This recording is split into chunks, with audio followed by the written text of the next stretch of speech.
Hello, welcome to my bench. This is your first time. My name's Dave. I fix stuff. Usually it's radio station gear or the likes, and sometimes it's other stuff, and this is one of those days. If you're coming back, welcome. Thank you for being here. Thanks everybody for being here.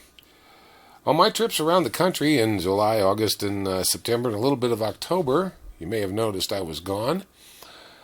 I did a little bit of thrifting, and I came across this in a thrift shop outside of Spokane, Washington. And I thought, I can't turn it down, so I picked it up. What is it? Well, it's a box, just a little box, but it was hiding underneath the bottom shelf. Around the corner, and I saw it, and I went, I wonder if that is what I think it is. So I pulled it out, opened it up, and it is what I thought it was. It's a tube tester, cute little tube tester. It's in absolutely wonderful shape. Got a couple little spots here. That's from this, which we'll look at in a bit. The top comes off, and it reveals all of its goodness right here. It came with a little hand-drawn schematic for what's inside of it, which we'll take a look at here in a minute. Doesn't appear to be very much at all in here. It's got a power light, which is a neon, on-off switch, a transformer with a bunch of taps, colored wires, has a grid switch here. It goes to the grid terminals, has a filament switch for the taps on the transformer, has a switch for cathode, and it says tube sockets and cathode pins. It also has a, what does that say? Lead switch? Load for the load pot here, and a regular special switch, which is over here, and a push to test button over here. And that's pretty much all there is to it. It also came with full operating instructions and a supplement with tubes on it, plus all the tubes it'll handle. Now, what makes this thing a little bit interesting is it'll test basic tests on picture tubes, black and white and color, and some fairly old ones too. So it's kind of neat, really. That's I've not seen one like that before. I'm sure they're around, but I just not in my experience have I seen one. Of course, I haven't had a lot to do with tube testers. When I was young, tube testers were in the 5 and dime store. You went and tested them out yourself. This one is very, very basic, this tube tester, as we'll see here in a bit. But as Dave says, don't turn it on, take it apart. And so we will. Let's see what's in here. This one, actually, I found a really cool little secondhand store. Had all kinds of neat stuff. One of the things they had, I couldn't bring myself to buy it, but I wish I had now, kind of. They had a pair of binoculars with a camera built into them, so you could take a picture of what the binoculars were seeing onto a SD card. They were old, and the pictures you were taking were only 640 by 480, I believe. But it would have been neat, and they only wanted like $10 for them. But at the time, I thought, Anyway, so I got the screws out, and is that it? Yeah, that's it. All right, so let's see what's in here. Well, not much. As far as parts go, almost nothing. It's got, well, there's a dropping resistor on the on-off switch for the LED, or a capacitor, I suppose. It's not an LED, it's a neon tube down in there. Yeah, it's a capacitor. There's a resistor over here, capacitor here, and another resistor for another neon tube. That's the short light. Switch, 3 switches, and a pot. Potentiometer, 10K pot. This is the tube straightener section over here, pin straightener section over here, and this is all of your different sockets in the meters down here. Well, there isn't much in there, and nothing appears to be burnt up or even slightly hot. I mean, nothing. It looks just fine, except for the solder's kind of wicked in some spots. The grid connector or plate connector, depending on what tube you're doing, here is connected, soldered pretty poorly. I guess it's been replaced, but it looks good and it's nice and soft. Well, nothing special in there. Okay, well, let's test it out and see what it does. All of the wires basically come out this little cutout section over here in the corner, so they don't get cut. Yep, there we go.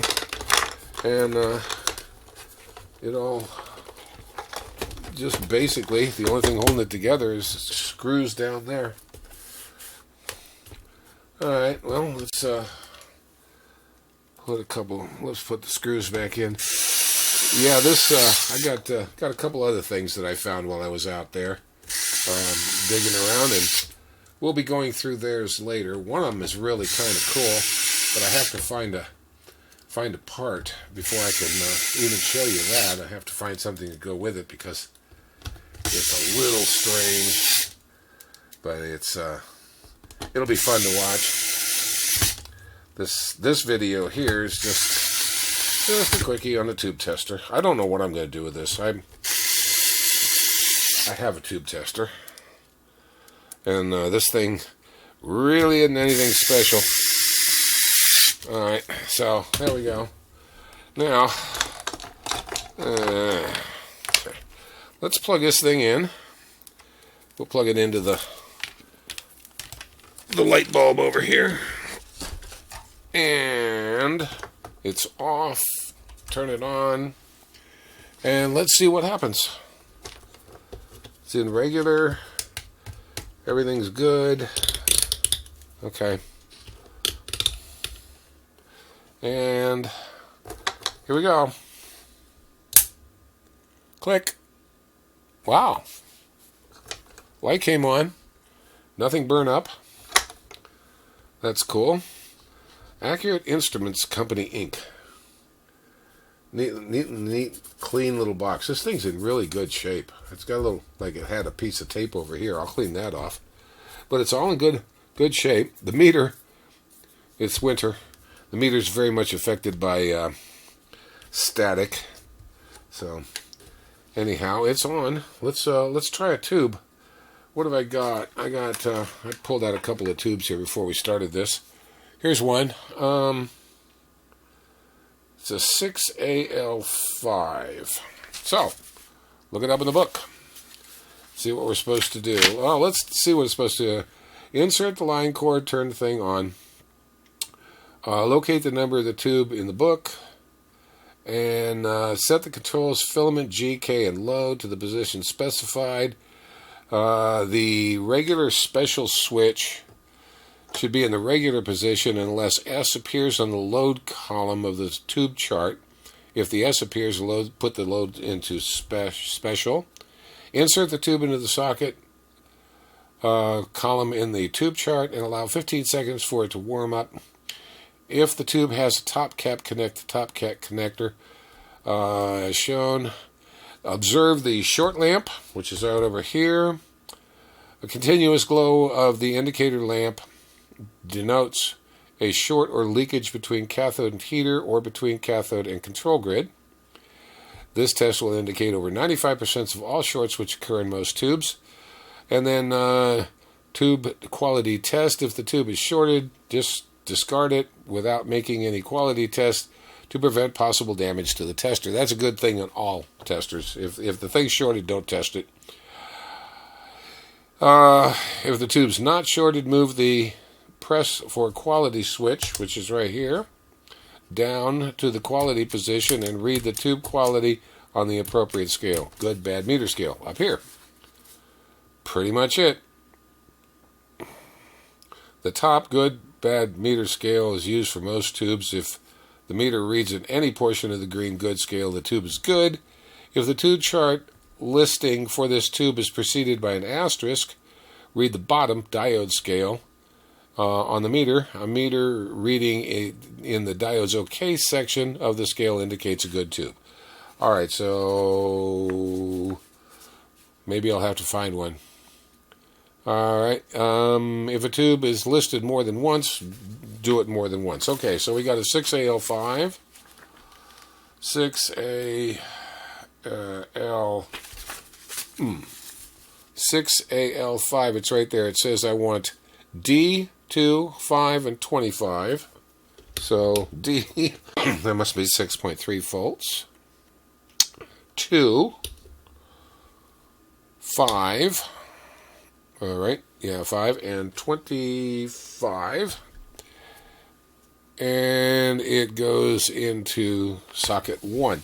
Okay, here's my sockets are here. These are pin straighteners, little bitty, teeny tiny little one for nuvistors and stuff. Which, look at this, it has a nuvistor socket. It does not have, well, you don't need tube straighteners for monsters, because you can't straighten them anyway. But anyway, this is pin 1. Then it drops down to 2, 3, 4, 5, and so on. So let's put you in here. It's in. Let it warm up for about 15 seconds and see what it says. This book was printed in 1968, so I guess that's approximately when this thing was made. All right, well, we're testing the tube, and it's saying about 75, which means absolutely nothing. Actually, yeah, about 75. Because these things don't measure, they measure emissions only. It's working. They take all of the grids in the cathode and tie them all together, except for the control grid. They feed a little bit into the control grid, measure the voltage out across this meter, and that's it. It's not like you're actually creating any kind of a signal or anything like that to put into the tube and change frequencies and test it and all that kind of stuff. No, it's just basic. Does it amplify or does it put out a voltage when you put a small voltage into the control grid, which this one appears to be doing. So at least on that tube, this little tube has 2 in it, and it says for the second one to do D7, 1, and 25. D7, 1, and 25, and test it again. Yep, almost identical. Maybe just a hair over the other one. So that works just fine. Cool. Let me see if I can find a diode. Hang on. No, sorry, couldn't find a diode tube. However, I did find one we can test here, just for fun. This is a 6JS6 NEC version of it. Goes in an old FT101 transceiver. And I don't know if this tube's any good or not. We'll find out. If this thing will test it, I don't even know if it will. Let's see. 6GHIJ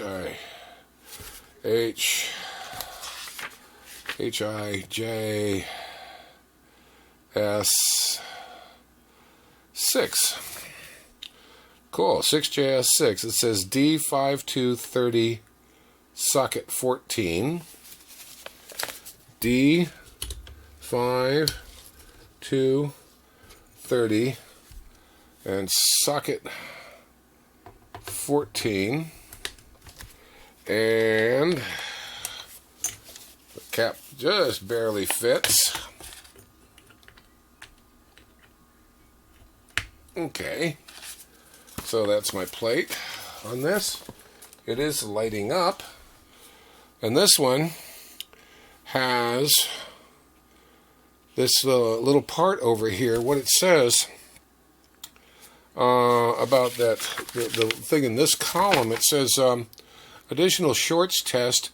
Previous test will find 95% of the shorts, which this is not showing any, which occur in tubes. To check screen grid tubes for a short between screen grid and control grid, simply refer to the grid number 2 short test column of the tube chart and move the designated switches G or K to the position indicated and observe the short leakage indicator lamp. A continuous glow indicates a short between the screen and control grid. Alright, so if I go 6JS6, so my short's going to be set K to 3.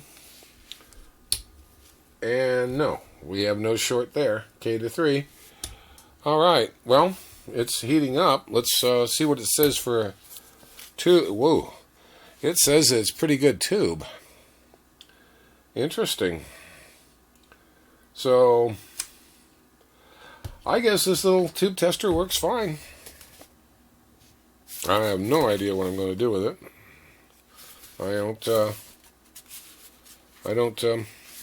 I've got another tube tester. It's a mutual conductance tube tester that I think I made a video of. But I don't know. I just thought it was cute, and I thought I'd bring it home. Anyhow, so hey, if you like the video, give it a thumbs up. Makes YouTube think that maybe people are watching. Don't forget to subscribe if you like this stuff, and ring the bell if you want to see me do more. And don't forget, I have a Patreon page, and if you want to support me, go over to Patreon and sign up for a little bit. It's not expensive, but it does help a lot, trust me. Hey, thanks for watching. Till next time.